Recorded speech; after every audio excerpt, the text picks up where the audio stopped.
Government secrets with Lee Cameron episode 28. Pew, pew, pew. Demonetized by the CIA. Oh man, I really hope that you were on the demonetization path, whether we had government secrets or not, because I would feel really bad if with my JFK assassination three-parter, I sucked you down into this. I actually am the reverse. I really want that to be the reason I got demonetized. I really want this show to be a huge financial burden. I really want it to So you're like, Lee, I was never even going to say JFK's name until you brought this shit up. I mean, it is like, I was like, Lee, I was government secrets, just like, oh, there's an extra hidden bathroom that's not on the blueprints of like the Capitol. I didn't think you were going to be talking about this stuff. You made it crazy. I was really hoping we just cover how like the Ronald Reagan had M&Ms on the White House with the presidential logo on it. Like, I thought that would be most of what we covered. Yeah, just like, you know, a secret drawer in the desk or something. I don't know. Gerald Ford had one ball, like that kind of stuff. Oh. Is that true? Is that a government secret bonus? Gerald Ford's one ball, just like Hitler. Well, that just got me deplatformed, making that correlation. Yeah, I know. What are we going to say now that just gets us completely? They're going to remove our channels and just put up a logo that says, "Yeah, fuck this shit." It's just like this has been. I feel like every time you and I do this show, it's like, man, look what happened since the last time we got together. Like, there's always something like.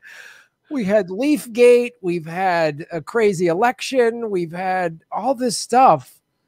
Yeah, and now the difference is it's coming after us. But yeah, yeah. I don't. Well, I suppose for. I mean, I've been covering your situation as well. I mentioned it on the Redacted tonight. It airs tonight, but we already taped it. But even so, in case there's 5 people out there that they exclusively hear about our stuff from government secrets. Just to be clear, Graham's channel has been demonetized, along with several other progressive, although I would even say Ford Fisher's not even progressive. He just goes around filming whatever's happening. And Ford Fisher demonetized, progressive Soapbox, Convo Couch. Jamari Thomas. I think Jamarl. Yeah, it's close to 10 shows is what I heard, if not even more. I mean, and so everybody like, Ron Placone, Jimmy Dore. I mean, I've talked to Kim Iverson. They're all just like waiting for it to hit them. Right. Yeah. And I always wonder with these things, is there like a size that they won't go after? Like, is Jimmy big enough? They're like, they'd never touch him, or I don't know. I mean, you were no small channel. Neither are some of these others. And I don't know. It feels like maybe it's everybody under 150, 200,000 or something like that is getting it in terms of subscriber count. Cause I'm at 75,000. So I mean, I was just on Status Quo with Jordan Sheridan, and he was telling me how, they've cut his live stream. They've done all this other stuff. Yeah, this is nuts. The fact that it's like, this is the week, like they literally, it almost feels like what happened last week with Wall Street Bets. They're like, all right, that's enough. And they're just like, well, I think, but it was before that. Cause it just was more right wing. It was 70,000 QAnon, supporters or whatever from Twitter. And, with those type of things, it's like, so let me get this straight. Being an idiot is now a bannable offense. Like, I mean, unless these people are saying, let's kill people, like you should be entitled to be an idiot, because that's most of America right there. And I haven't done it yet, but I watched a Fox News segment just because I was going to criticize everything they're getting. And it's like the amount of idiocy, the amount of levels of just dumb stacked on top of wrong, stacked on top of straight up propaganda is like, too much to even dig into. Like, it's just scary to even begin to break it down. And you're like, so let me get this straight. That shit is fine on YouTube. Fox News not demonetized. They're doing great work. Great work, Fox News. Like, it's insane. I mean, it's really like, it's, I mean, it's hard to like, it's funny. It's all I've been really talking about all week, you know, even just privately and being on other people's shows and on my show and this, and I knew this day was coming because we've been watching this happen for years. I mean, I've been watching like any video I put Yemen or Syria in the title, you know, they pull the ads from it or minimize the ads or, but to actually watch this happen, it's like, wow. And the reasoning they're doing for it. And the thing that's like, and I keep saying this is, you know, everyone's like, yeah, but look what happened at the Capitol. There's already laws on the books. Like you said, you can be an idiot. If you say, you know, go commit violence, that's not protected speech. And there's laws in place. They've arrested several hundred people who were at the Capitol building because clear laws were broken. You can't smash windows. You can't break in. You did that. If you're advocating, you know, like even Trump and Giuliani, there's a strong case that they were advocating for it in those speeches and maybe even on Twitter. Giuliani actually said, let's go to the Capitol for trial by combat. Yeah, yeah. Like, Giuliani didn't even know how to cover it at all. Like, so there's laws in place for what they did, right? And those two jackasses have a right to go to court and hire some parasite lawyers, and it's going to be in a court case and whatever. And if Giuliani and Trump end up in prison, I mean, that would be great. But they get to go to trial. They get to they just can't. It would just be like if, like you said, Fox News says all this crazy crap. 4 years of MSNBC and CNN pushing Russiagate. It would be like the FCC going, done, blackout. No more. You can't do anything. We're just shutting you down. You guys can't run ads. You can still do content, but you can't make any money from it. Could you imagine if they said, yeah, CNN, no more advertisers. No more ads. Fox News, no more ads. Like what? That would be like, you know, good luck. I mean, and so it's clear that they just, you know, it's funny. I had Dave Anthony on my show yesterday from the Dollop, and he brought up a great point. He said, you know, they've been doing, he goes, it was well before Trump or any of this crap. They've been doing this to socialists. I mean, like, I'm a socialist, right? There's a lot of any real lefties. Right. They put Eugene Debs in jail for just running for president as a socialist. They put him in jail for it. Jill Stein was chained to a chair, locked in a room beneath the 2012 presidential debate for showing up on the grounds. Yes. And, you know, and I've talked about this endlessly, but I always like to repeat it because people just forget. And then when they remember, they think it's not real. Like, no, you can go look up articles. She and Sherry Honkala were arrested, chained to chairs during the entirety of the debate and then released out into the night without their phones once it was over. Like, yeah. And they were surrounded like by big hulking guards. Like these two grandmotherly women are just like, yep, they're the devil. Like that's how you're treated in America. That's why being a dipshit vote any blue will do liberal is a safe space to be, because you can have your dumb, idiot, incremental centrism, let's be nice opinion, and no one's going to come after you because you're totally supported in that. And it's like, and everybody on the left that was like, yeah, get rid of all these conservatives off of social media. I'm like, okay. So now they can say anybody's a domestic terrorist. Sunrise Movement, they're domestic terrorists. And on top of this, you already see such large scale self-censorship, even if a lot of people are too small to be banned from these, you know, or they're not making a living from it. They're not making YouTube videos as a living. But you just see people like they're afraid to say things like people won't even talk about like, hey, we're bombing innocent civilians overseas. They're like, well, that sounds violent. I better not put that on my Twitter account. It's like, oh, we're not talking about all the people we're killing anymore, apparently. Yeah. And like, yeah, I was having a conversation with Jimmy Dore about it. And he's like, man, I'm afraid to put, you know, Syria in a title or Yemen or, you know, because it's like. I spell it with wingdings. That's been working for me though. Yeah.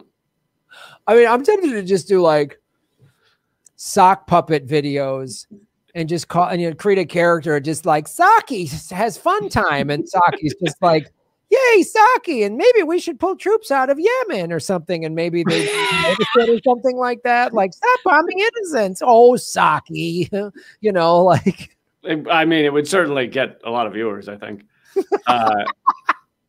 But yeah, so let's go down a list of things we are still allowed to talk about. We could cover your mojito recipe if you want to do that. Yeah, my mojito. It'd be virgin one because I don't drink, so we could talk about that. Yeah, yeah, your virgin mojitos. Things we've dressed up our ferrets as. Right, because we both have. Ferrets. But that's the big secret we've been keeping this whole time is we're two ferret people and we've never revealed it. I mean, let's be honest. If we're two guys that have ferrets, then we wear kilts. I mean, we wear kilts. We're guys that wear kilts.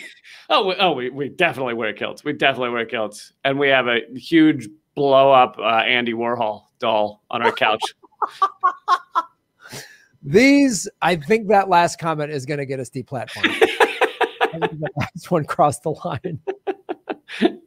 I mean, it's the fucking internet is just it really is just increasingly becoming this like, honestly, you just have to go there and just agree with just reality's great. And I'm just so happy. And here's a picture of something that means nothing anymore because it's not even just like saying things that are outside the corporate talking points. You also can't like increasingly people who are like porn stars, like that is their living. They, when webcam girls and guys and stuff like that.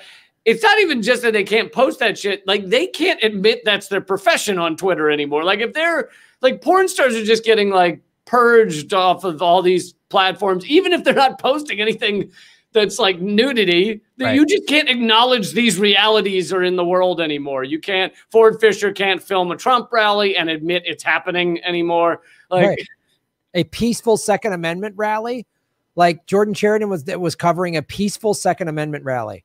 Which ended up being like almost nothing. He said there was more media there than actual gun rally, pro-gun people, and it got pulled down.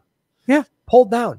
I mean, Jordan Sheridan has footage that his camera guy shot during the Capitol insurrection that CNN and all these channels are using, but he can't show it. Like, it's just preposterous. And I kind of, if I understand correctly, maybe it's just sort of a veiled suggestion. Are you suggesting I start an online porn webcam? Is that? Oh, I thought you had a couple. Oh, no. I mean, I think I'm going to, now that I lost my YouTube money, I guess I got to find. Is that not the Rockfin channel? I thought that was the Rockfin channel. Graham's Rockfin. Rock Hard Bod, spelled with just a K. Yeah, dude, this is one of the crazier weeks I've had to go through. Yeah, I don't even know what to do. Like, I mean, I know you said you were talking to lawyers. Do they have any recommendations? The lawyers definitely suggested online porn. I mean, and like, ferrets. They're like ferrets and porn, Graham. They're like, Graham, start sucking it. Like, you got to really make some money now. Because we're not cheap. Is what they're like, in terms of the legal proceedings, we'd recommend you start doing porn. Yeah, I don't care. Just male, female, whatever. Just make it hot and get it online. Is what they said. No, I did talk to them, and they were like, they're like, unfortunately, they can hide behind the veil of we're a private company right now. Can't the U.S. government just say they're a private company now? They might as well. You know what I mean? Like, I'm sorry, we're beholden to Goldman Sachs and Boeing. We can't do anything. Right. They said reach out. They're like, do you have a liaison? I said, there's a guy that Jimmy has a liaison at YouTube. I know this. I've had a conversation with this person. I'm going to reach out to them. They're like, ask them. Maybe you can get, monetized again or get put back. But I said to them, I go, look, I know about 10 shows that have been demonetized. Is there any sort of like class action lawsuit? They're like, right now, no. Because it's a big corporation. And so there isn't there, because they deliberately make these terms of service vague so that you can, there's no, we can't file any sort of grievance in the courts because it's just like, oh, you have harmful. Well, and not even just vague. I think like, don't they just put in their contract like we can ban you for any reason at any time? Like, just about. Because they know no one's going to be like, I disagree with that. I'm not starting a channel. Yeah, they're just like, which is to me like what we need to try to do is really go to platforms like Rockfin that you're on, that I'm on, that Jordan's on, that Jimmy's on, that Kim Iverson's on, Whitney Webb's on, and really turn YouTube into MySpace and just make it a ghost town, and just ditch them and turn, so, your channel is rockfin.com/Graham Elwood, correct?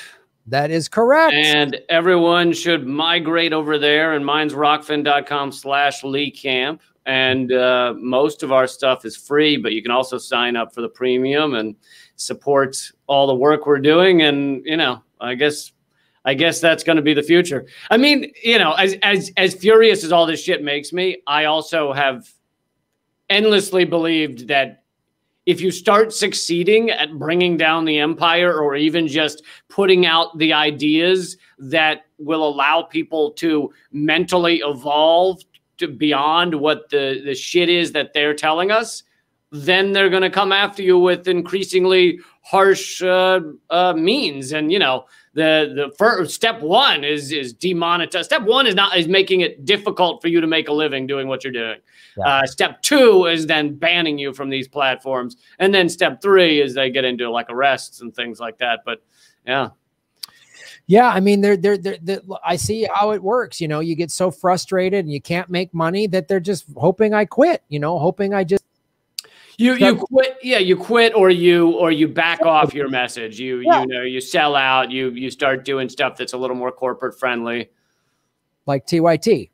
Right. Which will never be demonetized. I mean, this isn't going to happen because Cenk can call the head of YouTube on his phone and just go, what's going on? You know? And I got to make Saki the new socialist puppet.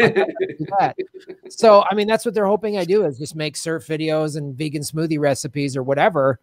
So it's pretty nuts. And again, the thing I that's good about Rockfin, is the premium content gets all of our premium content and their blockchain and their cryptocurrency. So I did an interview a week or so ago with the head of Rockfin, Martin, and, watch it and see how and I ask them all these questions, how it's done, and why why it's the future, because it's like, this is preposterous. And they even put a higher value on our content, and, a year ago, the Ray token was valued at about 17, 18 cents. Now it's at like $4. So already in a year, it's gotten more value. And, I'm hoping, I talked to Jimmy and he's going to be putting more content on Rockfin. So is Jordan. And I know you're doing stuff. So it's like, it's really, because I was really inspired last week by what Wall Street Bets did. Right. I mean, that was the most revolutionary form of activism I've seen. Nobody got shot with a rubber bullet. Nobody got arrested, none of that. And they took tens of billions of dollars out of Wall Street. And it was like, man. And some of the people I'm sure made profits, and how great is it? Somebody put a $500 into a Robinhood account and pulled out 20 grand or whatever happened. Like, that's amazing. So, it's going to take that type of activism, because you and I both know, like, yes, I would love to see Google and YouTube become public utilities. How are we going to do that? We'll petition Congress to start. Oh, great. Now I got those idiots. Like, I'm sure AOC is going to tweet up a storm, but not pass one law. Like, I don't need the tweet squad, patting me on the head.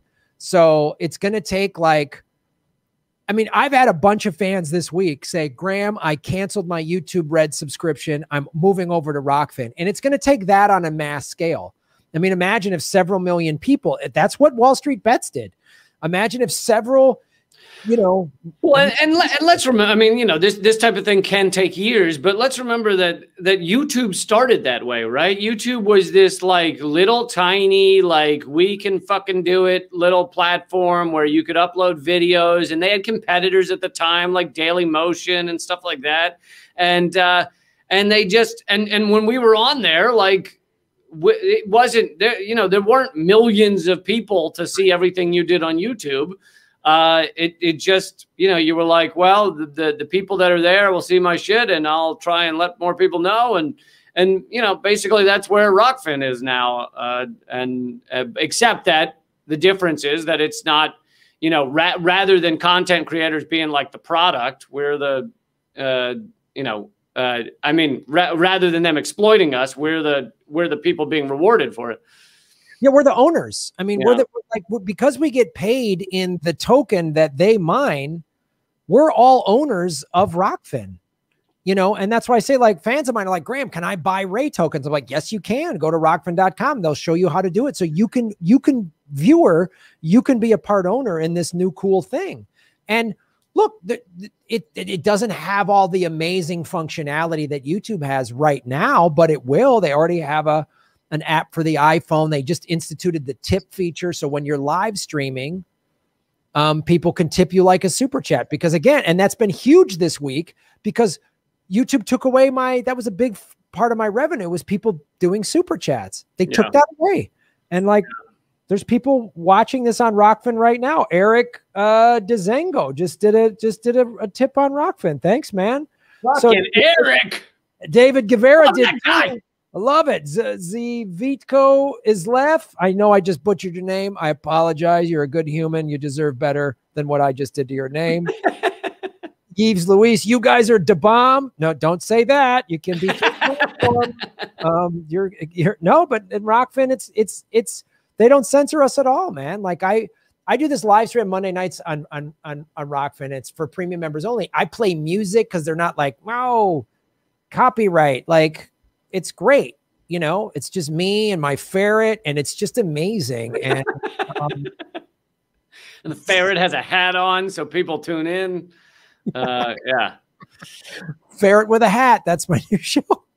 Yeah, man. Well, yeah, I hope we can get enough people so that this isn't hurting you too bad. I mean, I know my channel's next. I mean, I've been the super chats I've been donating to causes. So when they demonetize me, it'll be great to cut all that money from going to Food Not Bombs and mutual aid and shit like that. You know. Well, that's good, because those organizations shouldn't have money. Those bloated fucking multi-thousand $1,000 organizations with all their volunteers and barely paid staff. Yeah, those non-for-profits. I'm tired of them putting their boot on my neck. So I don't know. I guess, Lee, I don't know. It's your call. If you want to finish the JFK series, I'm all for it, because I don't care if they come at me some more. But oh, of course, I've been prepping all day for it. Of course, I want to finish it. Government Secrets, Part 3 of the JFK assassination / Graham demonetization reason. Oh man, and I would argue that those two things are equally horrible.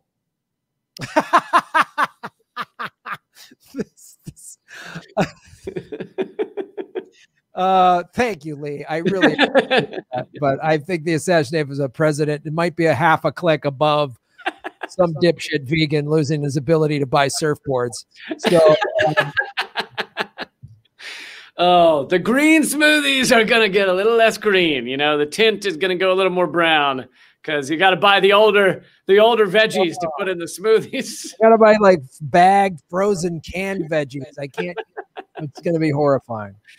Yeah, no, and also it's not like I worry that if we keep covering JFK, they're going to demonetize me. Like I've been doing horrible, in their view, horrible shit, meaning non-neoliberal, non-neocon talking point shit for years. So yeah, if they want to get me, they'll get me. But yeah, it's coming.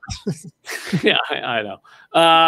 So Yes. So this is part 3. I intended for this to be the final part, but I have a ridiculous number of notes. And on top of that, we just spent a half hour on demonetization. But so there's going to be a part 4?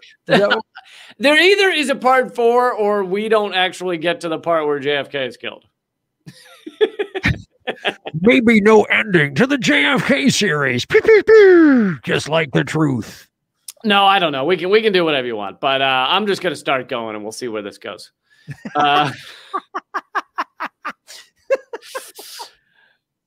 All right, dude, I'm down with whatever. And you know what? You tap out whenever you want. You just say, "Listen, I am fucking bored. I'll tap out right now." Or bring in your ferret or something. I'll bring in Saki and the ferret. When they start talking, the ferret start talking. Then you kind of know. Maybe wrap it up. So, all right, so for those who are tuning in now and haven't heard the first 2 parts, please listen to the first 2 parts. Basically, I gave the proof that JFK was not shot from the back; he was shot from the front, or at least also shot from the front, but probably exclusively shot from the front. And on top of that, I also gave part 2 was the background as to why JFK was being assassinated, everything that had led up to that. And, it's pretty irrefutable when you lay it all out. Now I wanted to get into— Hold on. I have to interject because according to YouTube, they put that banner under your channel saying, Wikipedia says it was Lee Harvey Oswald. Stop lying, you creeps, is what they said. And somehow managed to get in. They have 3 sentences underneath our video. Somehow managed to get in that he was a Marxist who once visited the Soviet Union. Of course, yeah. As if you were to sit down with someone and be like, "Give me 3 sentences, the most important things of the JFK assassination," they'd be like, "Oswald's a Marxist." But anyway, yes. So I want to get into Oswald here. Lee Harvey Oswald. We know he was ex-military, or he was. I think he was still current military at that time. But the question is, was he associated with the CIA? So then you get into James Angleton, who I have not read a lot about James Angleton, although I know he is there's whole books on this guy and how horrific he was and overseeing multiple assassinations. And so there's a lot about, so for anybody out there who's like, why didn't they mention that Angleton, cut off Fred Hampton's cock in 1942? Well, I'm sure I know that all that stuff's out there. I just haven't read up on Angleton, but I know he's horrific. Anyway, he was the head of the CIA's counterintelligence unit from 1954 to 1974. Angleton had authority over their assassinations, basically, among other things. And now notes later reveal that the assassination program included instructions on, if you're going to have a patsy for an assassination you're doing. Now, these are revealed later, years later, in FOIA requests and things like that, or commissions. If you're going to have a patsy, you should associate them with either the Soviet Union or the Czechs in order to blame it on our enemies, basically. And you can, and the note also said, you can create counter-espionage files about them that you doctor to make it look like, they come from the past or whatever. So basically say, oh, well, we knew he was going to do some shit. We have this file on him showing he's connected to the Soviet Union. I mean, this was standard operating procedure for them back then. And in the 1970s, the Senate's Church Committee on Intelligence revealed that Angleton's Special Investigations Group held a 201 file, which is like a personnel file showing investigation, on Oswald 3 years prior to JFK's assassination. So Angleton at the CIA is looking into, they have a 201 file on Oswald 3 years prior to JFK's assassination. Now, in all this committee, the Warren Commission, everything, we know that the CIA is told they will lie, and they have stated this. They will lie under oath when they're asked to reveal whether they're CIA. If they can't, they won't. So they'll say, no, I'm not CIA. So we know all of that is lies. If they say Oswald's not CIA, it doesn't matter. However, they kind of accidentally revealed that Oswald was connected to the CIA because they were asked So Angleton's associate, Ann Eggeter, said under oath during these investigations after the assassination that Angleton's Special Investigations Group was, quote, charged with the investigation of CIA personnel who were suspected one way or another. So that gives away that Oswald was either CIA or CIA affiliated. Like, there'd be no file about him 3 years in advance unless he was CIA or connected to the CIA. I mean, there's just no denying that. Well, yeah, there is. If you're YouTube, you can just deny it. That's, I mean, there's, so we've talked about this before. Google owns YouTube. Julian Assange's book, When WikiLeaks Met Google, he talks about how Google and Eric Schwartz, the head of, have been working with the CIA since 2011. We put up these JFK videos, and that ridiculous thing is posted under them. And then I get demonetized, and Lee Harvey Oswald has a personnel file with the CIA. None of these things seem to relate to me. I don't see the connections. I mean, Janet Yellen got speaking fees with Google. Google pulled down all of the 1-star Robinhood reviews after the GameStop, Wall Street Bets people got denied they couldn't do any more trading. It's like, I think, I was on Jordan Sheridan's show earlier today, and he brought up a good point. He goes, like, trying to protest the Democratic Party is useless. We need to start protesting Google and YouTube and these media outlets. Like, that's where it needs to go, because look what they're involved in. Yeah. And now they just control every little thing, and they're literally collecting data for the CIA. And the head of the former head of Google, he was the head of Alphabet, which is the head of the umbrella above Google. Eric Schmidt left that job to go create things for the Hillary campaign. Right. Yeah. I said Eric Schwartz. Eric Schmidt. Yeah, that's the guy. Eric Schmidt. Yeah. Did I say Schwartz? I meant Schmidt. Yeah, Eric Schmidt is connected completely to Hillary Clinton, and this is the head of Google. And yet we're all supposed to believe Russia hacked the election. Yeah, I know. Even that lie has become so pervasive that even Pompeo, in this interview he just did, so this is after he's left, he goes, well, let's remember that happened when Biden was vice president. And I'm like, so wait, even Pompeo, who lies about everything, is now saying Russia hacked the election to put Donald Trump in office? Oh, man. And then blames it on Biden. This is how insane it is. They're just all lying every day. It's like a lie. They just can't keep all the lies straight. So then that's actually, as I continue in this, it's going to be very clear. I'm not trying to stop you. I'm just saying it's going to become very clear that they can't keep their lies about Oswald straight. And it all kind of pancakes on top of itself. And they're like, fuck, we have way too many Oswald stories, Oswald evidence that doesn't connect to the plot we're trying to put forward. So yeah, I'll just keep going. So the CIA finance officer, Jim Wilcott, another theme you'll see as I keep going is that various people have come forward and usually horrible things happen to them. Yeah, we've been talking about since you first did this. All the there's one medical examiner, fell on a thing of steak knives outside the volcano or whatever. Right. So CIA finance officer Jim Wilcott and his wife come forward. They were both with the CIA. They were doing finance. They both came forward and they confirmed that Oswald had served with the CIA as a double agent in the Soviet Union. So Oswald is ostensibly military. He then leaves the military and becomes a defector in the Soviet Union. But really, it becomes clear he was a double agent for the CIA to spy on the Soviet Union. Sure. But the problem was when he came back to the U.S., or maybe even while he was still in the Soviet Union, I don't know the dates, but the CIA became suspicious of him.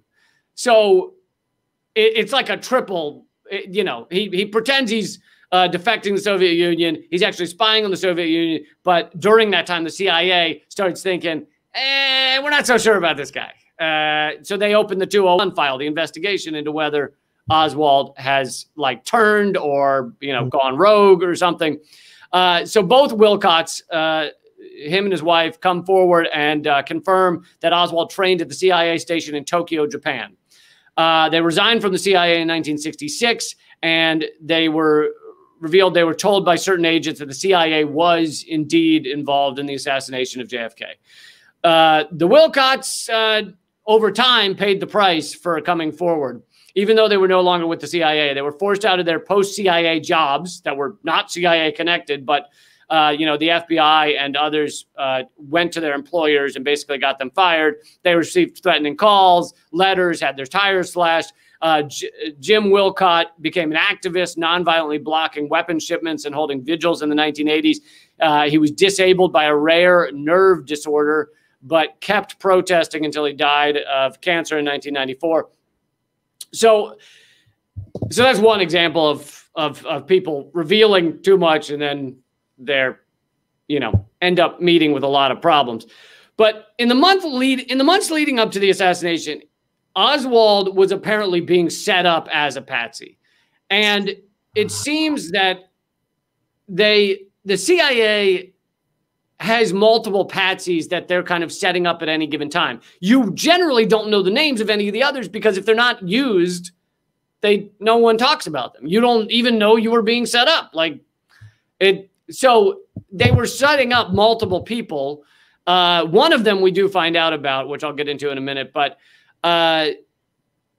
so it made sense that they could move him wherever they wanted to. Initially, he said he was moving to D.C. Then that changes. He moves to Dallas. You know, he was in New Orleans not long before that. So it makes sense that they can move him around wherever they need to move him. And they decide to move him to Dallas a few months before Kennedy's coming to Dallas. Yeah,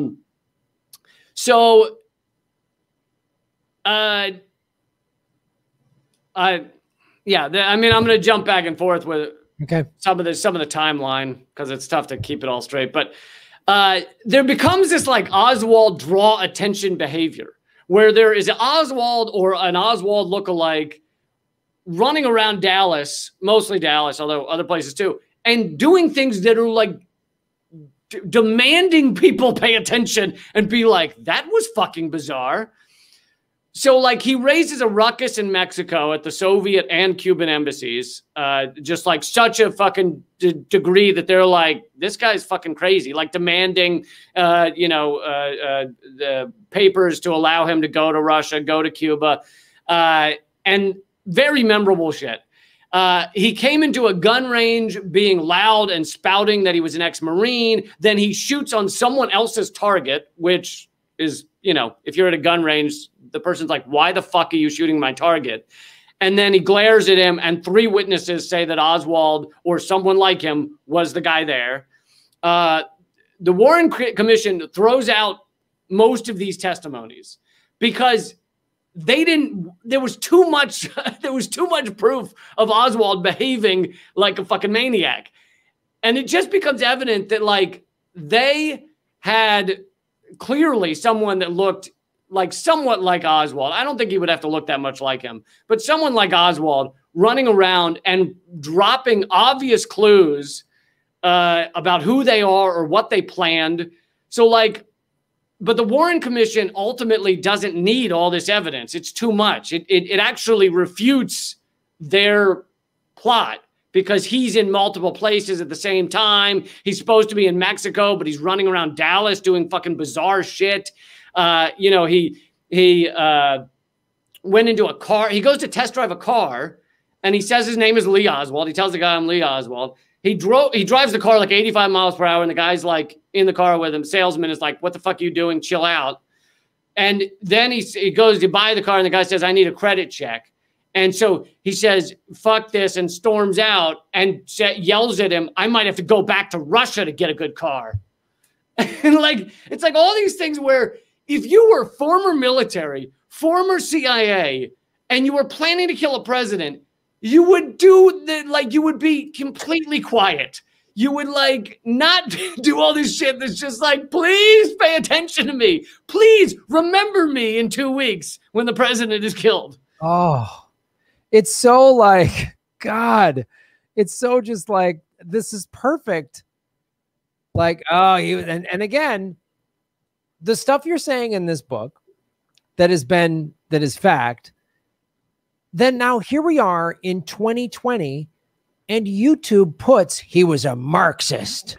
This is part of that same tactic. Right. Like, they're still in the same way they had some, whatever doppelganger going, I can buy cars in Russia. Lee Harvey Oswald said it, like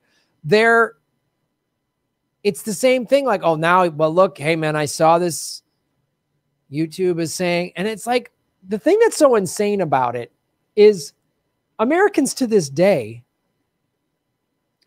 over 50, 60, 56, 60%, something like that, still believe that something happened. The government, like Lee Harvey Oswald, did not kill JFK. I mean, people still dispute this to this day. So the fact that they're doubling down on this. Right. Well, you've seen them double down for like my entire life. Like whenever I would see, JFK or something mentioned, and it's like, if anyone would dare question the standard story, then they would always be like, well, there's this crazy person who says, nah. Like they would always write it off. And it was almost like thou doth protest too much. It's like, why?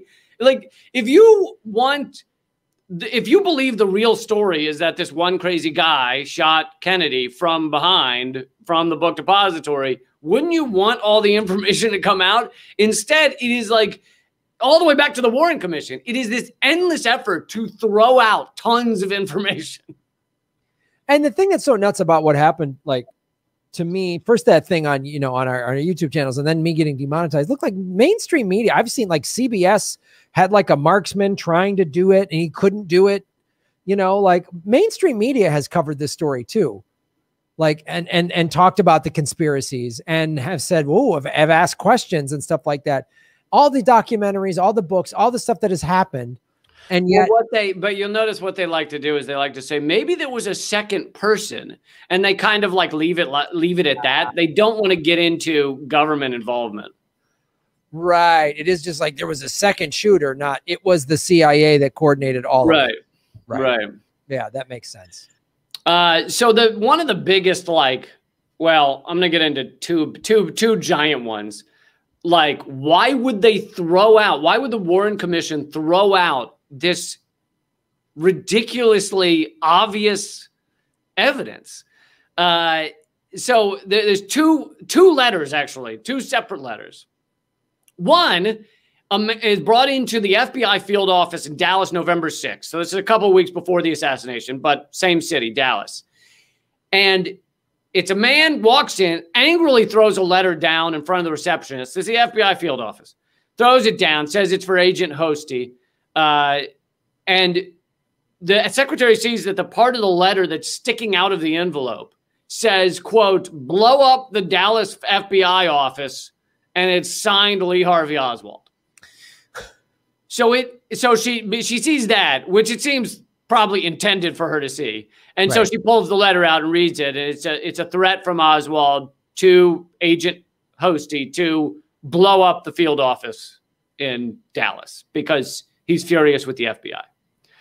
And at first glimpse, this seems great for the Warren Commission story. This guy is a maniac. He wants to blow up the FBI office.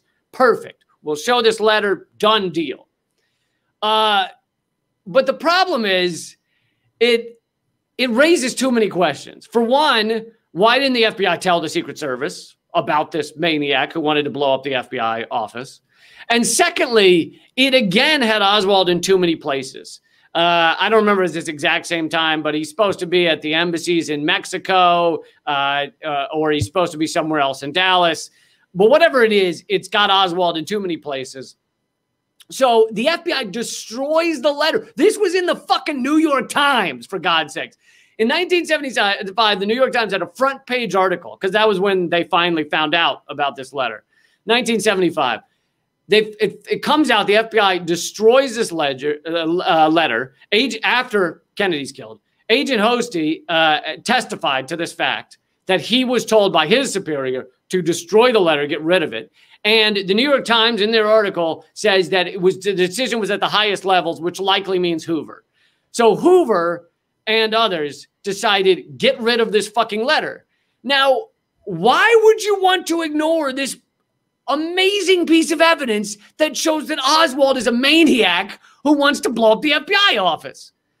Because it wasn't actually Oswald. It was intended to create evidence around this patsy, and then it ended up not being useful because too many places at once, and it makes the FBI look like a bunch of fucking idiots. Look, fellas, we got too much patsy evidence. Did they just get into a room full of people and they didn't plan this? They just go, get a bunch of patsy evidence. Like, just be all over the place, like deliberately be chaotic. So it's like Oswald's everywhere. Oswald has superpowers. Like, he's a shapeshifter. I think they had one guy who looked a little like Oswald who ran around saying, my name's Oswald, but yelling things about Russia, getting mad at embassies, like just designed to lay a trail. But the trail, when you put it all together, actually is all over the place. So my guess is just to keep the whole, again, this distraction of it wasn't coordinated by the CIA. You know what I mean? Like, just oh, Oswald's nuts. We don't know. Maybe he was here. Maybe he was there. Oh, did he want to blow up the FBI? Like, oh, crazy. Like it was like, either they're just blundering morons, like they're run by Gilligan, or it's like that's part of the patsy distraction plan, is to just give enough evidence to get people wondering. I mean, my feeling is that we want to believe, because they've kind of gotten away with it, we want to believe that these guys are infallible. Also, you watch James Bond and you think, oh, CIA agents are just, these guys are incredible and they just know everything and they have everything planned down to the most minor detail. And it's like, no, they're actually human beings who plan a lot of nefarious shit, and some of it goes wrong and some of it doesn't add up. And you have different departments that are not really speaking to each other. That, there's the patsy department with Oswald. Oswald's got a handler, and there's and they're not sitting down and being like, here's the blueprint. To a degree, to a certain degree they are. They got a vague blueprint, but they didn't have enough of a blueprint to make sure Oswald's not in multiple places at once. And so this stuff ends up conflicting because, it's the same reason they got spot. I don't know if we'll get into it at halftime this episode, but the people spotted the fucking gunman. Like, that wasn't supposed to happen. And so it's like they fuck up and then they run around cleaning up their fuck up. Right. So that makes more sense. That they're just like, do this in this department and that department. And then they're just constantly, because we've talked about this before on the show of just like the CIA collateral, the blowback, as they call it, just like let's do this thing. And then they didn't think it through. Oh, there's blowback. Well, we'll cover that up and we'll lie about that. And then that lie made it bigger and a worse lie. Well, then we'll just blame Russia or whatever they do. Yeah. And actually, so I mentioned there's two letters. The second letter likely gets thrown out because the blowback could have been nuclear war. So the second letter was from Oswald to the Soviet embassy in D.C., dated November 18th, 1963, 4 days before the murder. Now, Oswald had sent letters to the embassy before, but this one is particularly interesting. It's signed by Lee H. Oswald. It's three paragraphs, basically lay the blame for the assassination at Russia's door. And some of those, so one of the sentences is in the letter, this is to inform you of recent events since my meetings with Comrade Kostin in the Soviet embassy in Mexico City.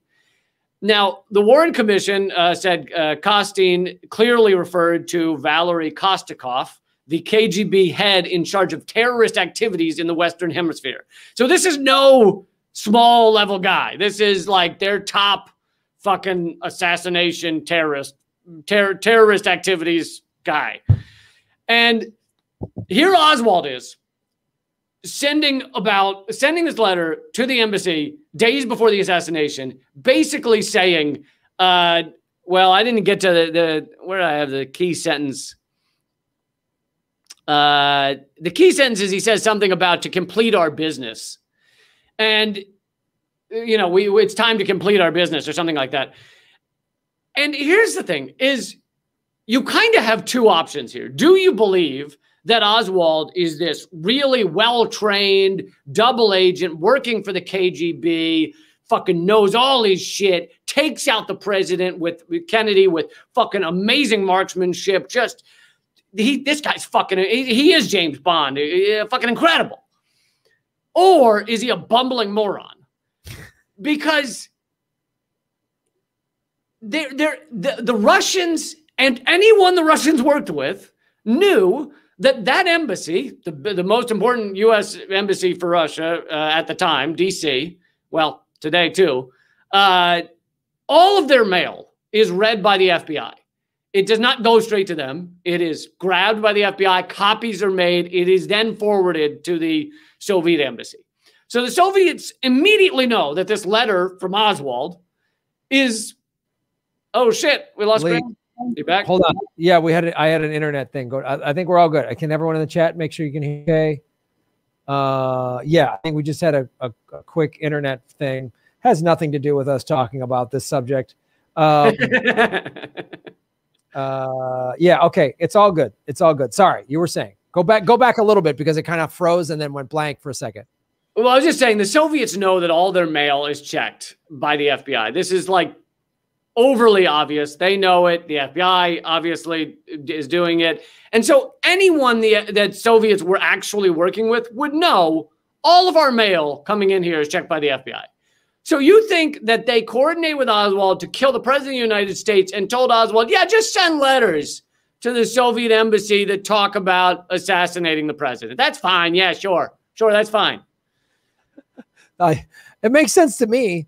I mean, it totally makes sense to me. Like, this is like, yeah, again, they contradict each other. So yeah, either Oswald was this three-dimensional chess genius or just a bumbling moron. It's just so sloppy. And honestly, the same sort of sloppiness of this last Russia gate. Like they just had to try to pin it on everything. I mean, they tried, oh, Russia was involved in the Capitol uprising. Like Russia was involved in everything. Like Right. it's, you know, they were talking about Russia 2 weeks. I saw somebody before the election on CBS was like, Russia's probably meddling. And then Biden wins and there's no mention of it. So it's like, this just is probably just, you know, this is where it started of just like, I'll send some letters. Well, you know, just send it. Go ahead. No, go ahead.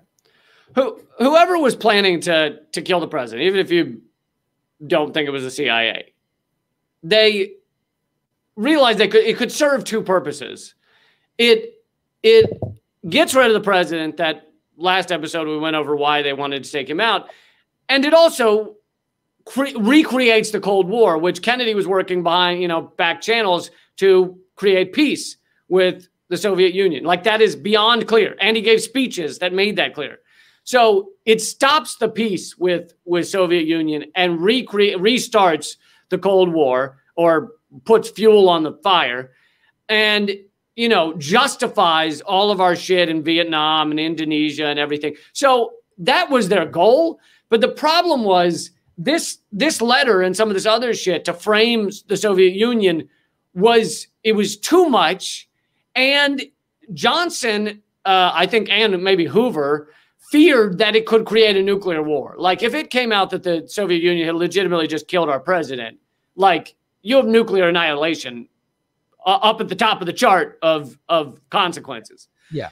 So Hoover calls Johnson the following day, like after Kennedy is killed. And this call is, I guess, on the record or taped or whatever.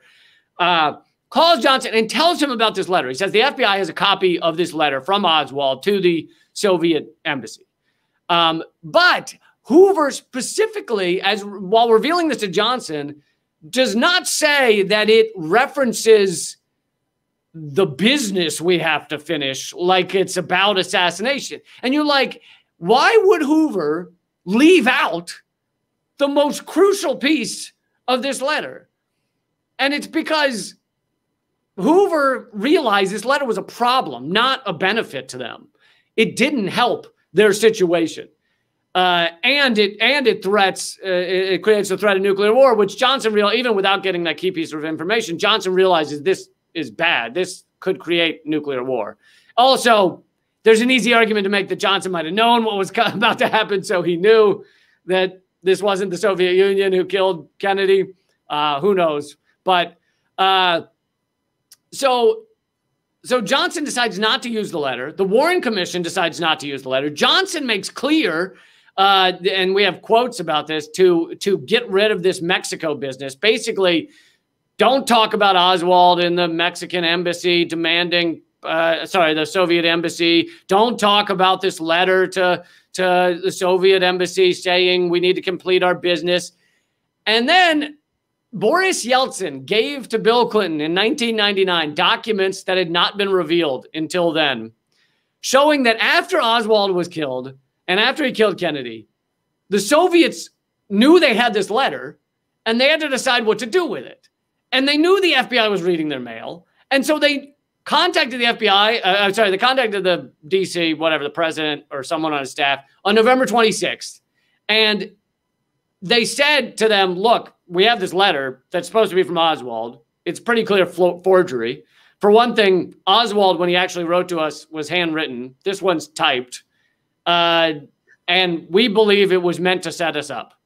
So, and this is revealed to Yeltsin to Bill Clinton in 1999, that they called DC and said, someone before Kennedy was assassinated sent this letter pretending to be Oswald to frame Oswald.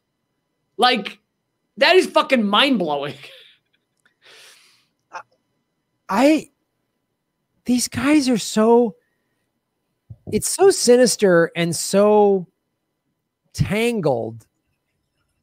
It's hard to it's really hard to get your head around on the one level, but then on the other level you go, well, they're just all about this evil crap. So of course they do all this shit, but it's just like, it never ends. I mean, it's like, and Yeltsin showing Clinton this letter. And of course, Clinton just, whatever he did, nothing with it, or I don't know, took it to Epstein's Island or whatever the hell he I think he masturbated into it and then rubbed it on Epstein's face, I think. That makes sense. I don't even all the stuff you're saying is so it makes sense. It just is more evidence as to how it was the CIA had JFK killed and the lengths that they went to. But to me, it's like, I like to, as I was reading, so again, I've said this in the past episodes, but most of this is from the book, JFK and the Unspeakable, great book, and heavily sourced. Like, everything has footnotes telling you where they're getting it.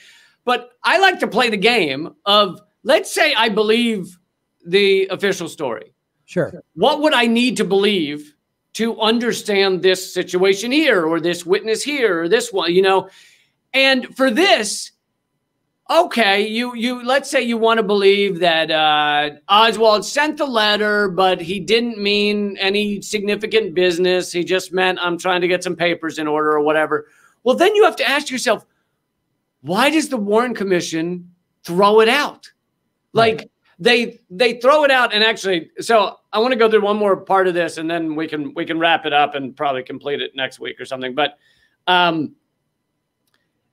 this becomes a major problem. This is probably, of all the eyewitnesses that they want to throw out and ignore, this letter becomes the biggest problem for them, because it's not just an eyewitness saying, I saw a guy who looked like Oswald. This is a fucking handwritten note signed by Oswald that arrives at the type note that arrives days before the fucking assassination. How do you explain that? Like, you either have to blame the Soviet Union for the assassination of the president or come up with some crazy theory as to what the fuck was going on here. And so they do. They work. Of course they choose the crazy option. Of course they do. They choose Operation Crazy. Project Wingnut. So here's Project Wingnut. They bring in Ruth Payne as a witness to the Warren Commission. Ruth Payne was like, you know, she was basically CIA, we've got to assume. She became Oswald's benefactor in Dallas. She got him a job. He was hanging out in her house. She did all these things for him. She gets him the job at the book depository that oversees the route Kennedy will take at the turn that forces the motorcade to slow down to a crawling speed. So she helped him get that job, and helped him get his boarding house. She testifies that she saw Oswald type the letter to the embassy at her house, and then she decided to grab the handwritten version that was his rough draft and keep it. Because what? So she has this quote unquote rough draft version of the handwritten of the typed letter that goes to the embassy that has some slight changes to it. In it, the rough draft, the phrase, "It's time to complete our business," is replaced with, "It's time to assist me and get the necessary documents I require." So basically, Oswald, we're supposed to believe Oswald hand wrote a version of this where he has the sentence, "Listen, Soviet embassy, it's time to assist me and help me get the documents I require." And then in the final version, switches that to "It's time to complete our business." Why would you take out information for the final draft? It makes no sense. But they needed to create a version of this letter that didn't imply we're working with you to assassinate the president. So Ruth Payne brings this forward. By the way, there's other hilarious things about this note, such as the fact that from the rough draft, so Oswald was supposed to be a bad speller. In almost all of his notes, there's a lot of bad spelling.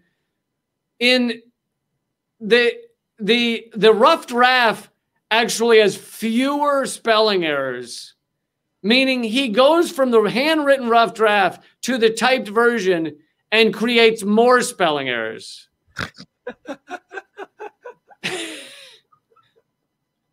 Because that's what you do when you write a rough draft, you know?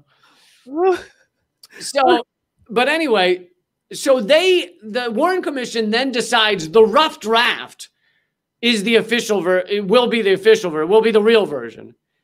And we're going to ignore the one sent to the embassy.